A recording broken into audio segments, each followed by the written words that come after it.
Amen.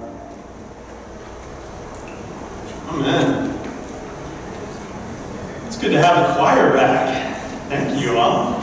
Good to see your faces up here. Hear their voices. Bring us into that deep sense of worship as we come before God's Word in the sermon.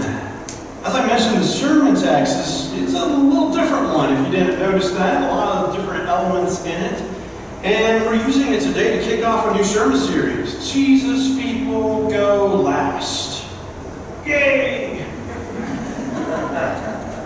That's what you want to come to church to hear today, right? Jesus people go last. And yet I believe that if we, as Jesus people, decided to put other people in front of us, that not only would it change the world, it would transform our lives. It would make you and me different kinds of people. And where I see this most often, and here's a perfect example of this, is at the grocery store. You ever have that moment when someone in front of you just motions back to you and says, "Hey, why don't you go in front of me?" It's a simple gesture. It's a simple act. But I will tell you, when it happens, my heart sings. Right? Because if you're anything like me, by the time you get up there in line, you've gotten your groceries, you're probably already running late in the day. You're not getting as much stuff done on those errands as you were hoping to. You're a little rushed, you're a little stressed, you're trying to get the food home for dinner, which we're already running behind about. If you're me, you've already gotten 4 texts from your wife about the extra stuff you need to pick up, right? And then you get up in line and someone graciously turns to you and says, "Why don't you go in front of me?"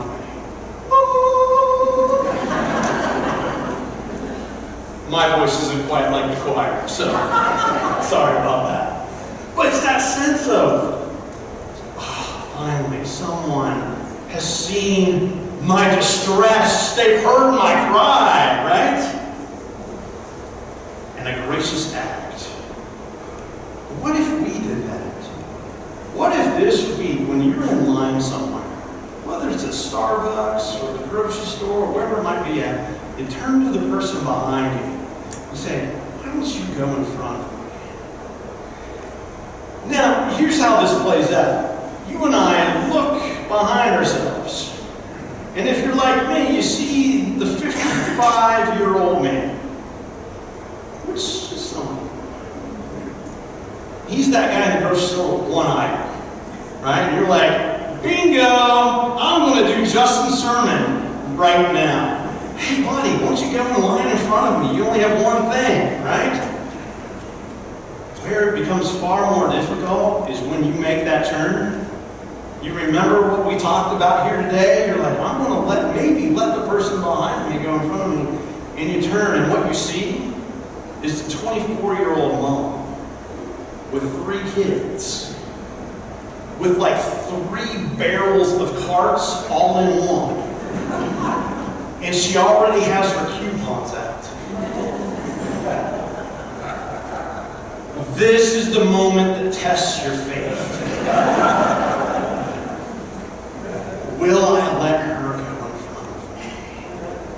And those 3 kids are already freaking out, right? And they're already asking for every single item that they have up there in the grocery line. And mom's going, "No!" This is the moment of offering grace to someone who most needs it. Because most of us, whether it's in line at the grocery store or some other area of our life, have been there where that person is at that moment. And just saying, "You go first," changes everything. But here's the thing. I don't like my sermon today because it preaches right at me. I'm closed off to those possibilities in the world. And I'm betting that some of you are as sinful as me. That when you are out there in life, because of everything that's going on in our world, you're often shut down, closed off, ready to defend, ready to bite out at somebody because they didn't give you what you thought you deserved or where you thought you should be in line. You're already on the defense as you're walking around life. If you're like me, there's a lot of that, whether it's in traffic, right? Or whatever lines that we're in life. No, I don't want to let someone go in front of me.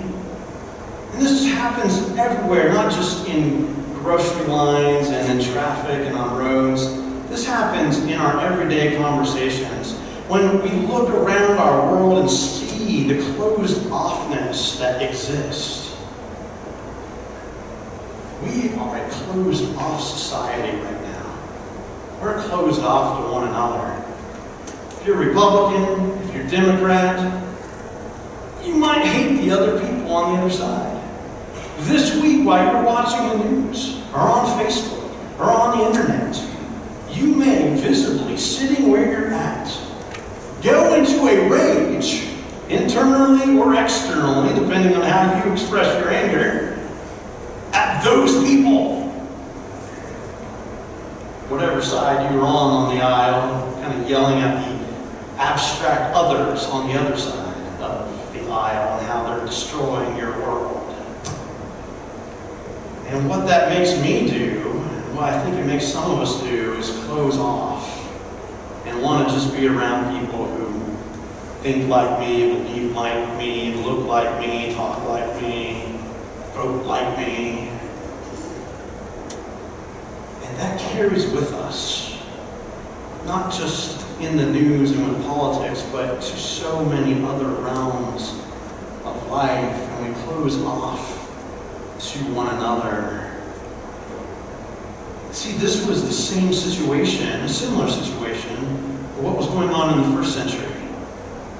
See, the Jewish people had been under the oppression of the Romans, the Gentiles, for centuries. Different Gentile groups over those centuries, but Gentiles nonetheless, and it just happened in the first century, it happened to be the Romans. And the common religious belief of the day was that God had allowed this oppression and violence to take place because the people weren't pure enough, weren't holy enough, weren't moral enough. And that if the people would just extricate themselves from the Gentiles, from the Romans, from the outside influence, and would purify themselves, get right with God, then God would free them from the oppression of these Gentiles. And that's where the context of this story of the Gospel of Mark takes place. And it says, and Jesus went into the region of Tyre.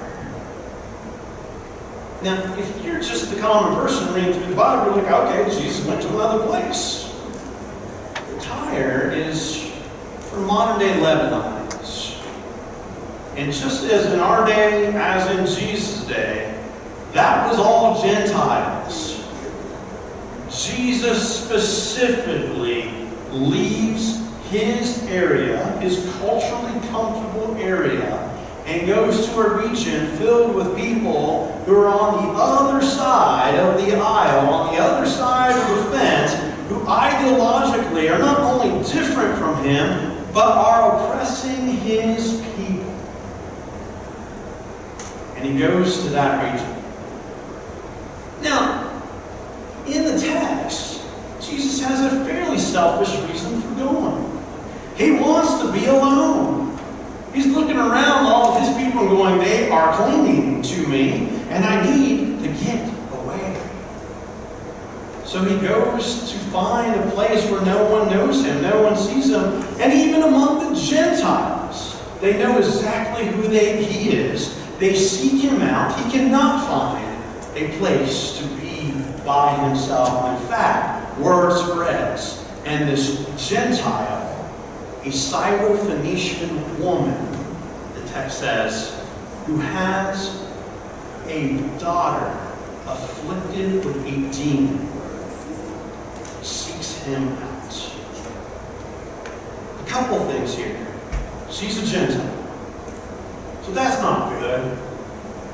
In the Jewish belief of the first century, that's not good. 2, she's a woman. And sorry, women, but in the first century in Judaism, it was not great to be a woman. It was really bad. 3, she approaches Jesus, which in that culture is super, super taboo. What the text essentially infers is this is the behavior of a prostitute. Gentile, woman, prostitute. Oh yeah, demon-afflicted daughter. Now, if you're any of those things, and you're trying to be a good Jewish person in the first century, you don't want to have anything to do with this woman. You're wanting to get away from her. Here's the thing. Have you ever met a mother who has a sick kid, and that kid has been sick his or her whole life? If you're like me, you've met this mom somewhere in your life. And she's a little chaotic. Okay, she's a lot chaotic. She's a little crazy. Well, I'll tell you what, her bravery, her tenacity for her daughter, for her sick kid, has no bounds. She will do anything, jump any barrier, jump through any hoop, go through any fire for her kid. She wants her kid desperately to be healed.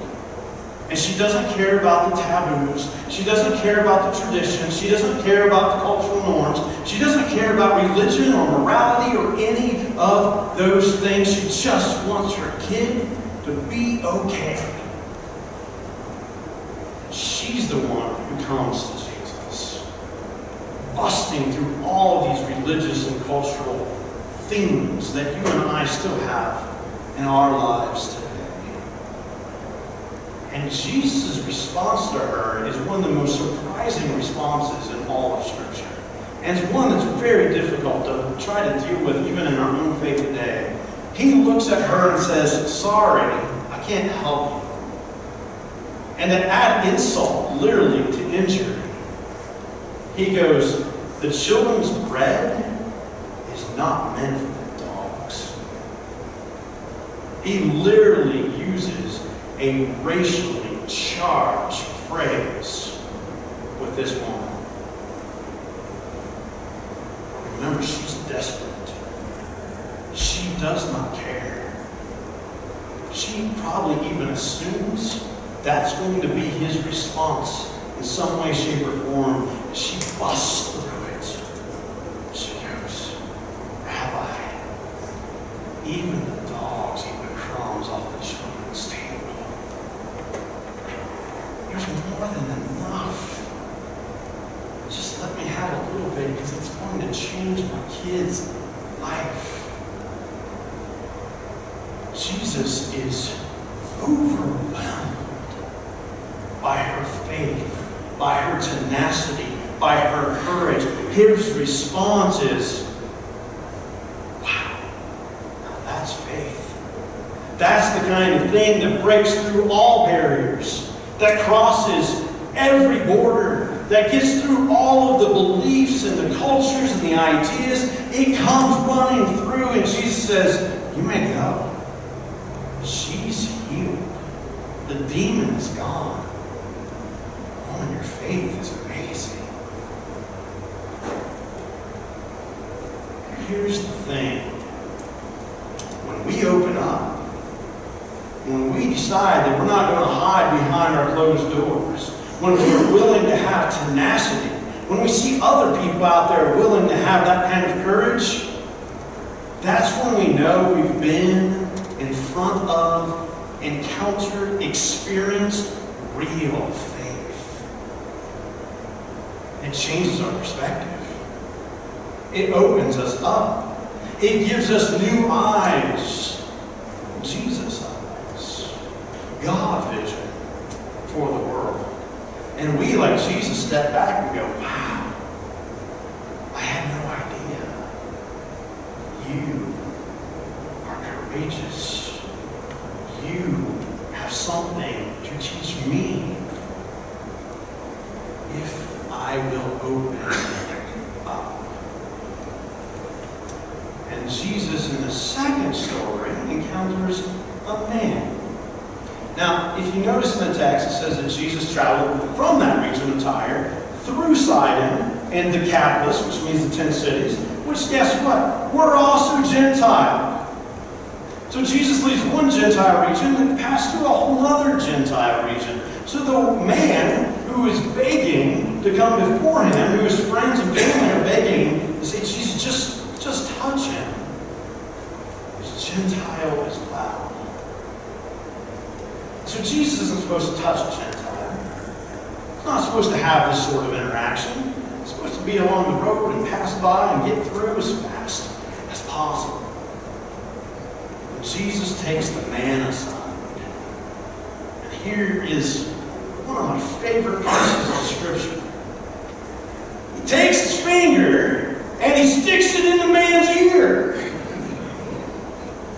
I should have done that for the children's sermon this morning.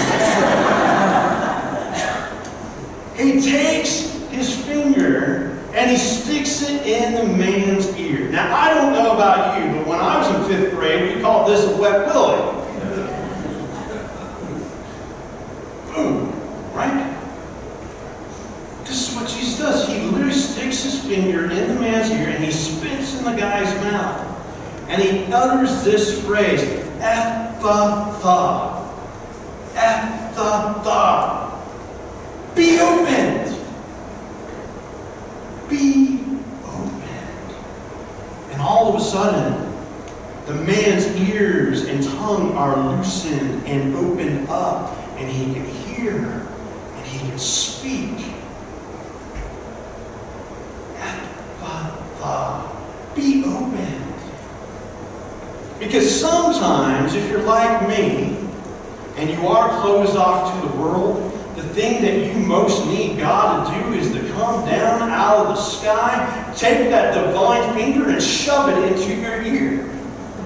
And hear him say, Ephatha, be open. Justin Spurlock, open up.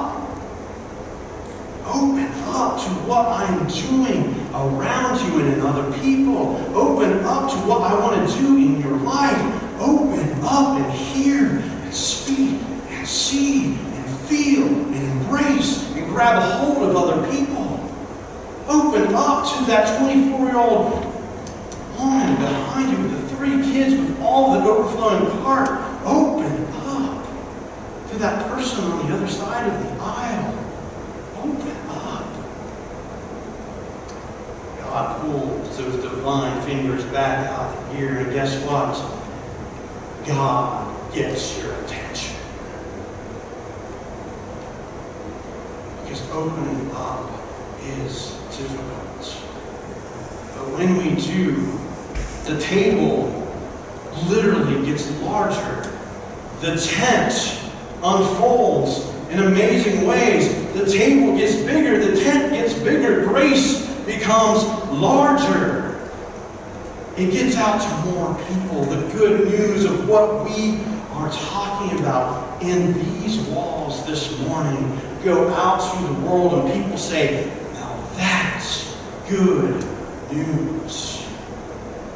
If you and I will only allow the divine presence and Spirit of God to come to you and I, sometimes whisper, open up to that lady behind you in line. sometimes it's a scream from God and a finger stick in your ear and says, stop acting a fool in traffic with those people that you think are so awful and destroying your country and destroying your world. Open up. See the possibilities. See what grace might do when it gets down deep inside of us. It comes exploding out in our lives if we but open up. Let us pray.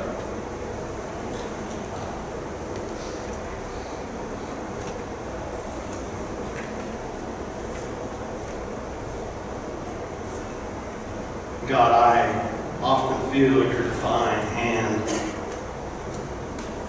sometimes hitting me upside the back of the head, telling me to open up. God, forgive me when I'm closed off, when I refuse to hear your words. God, give me courage like this woman in the story. Give me tenacity to know what is needed in the world and to cross any boundary or barrier. Give us faith to be the kind of people who go out into the world today and are open to the people that you have created, that you call your own, that we bump into in our lives, some known, some stranger, some that are as close to enemies as we know how to describe. Give us a deep sense that you are working in others as much as you are working in us. Declare to us today, God, that we are your people and that they are your people. We pray these things in your name. Amen.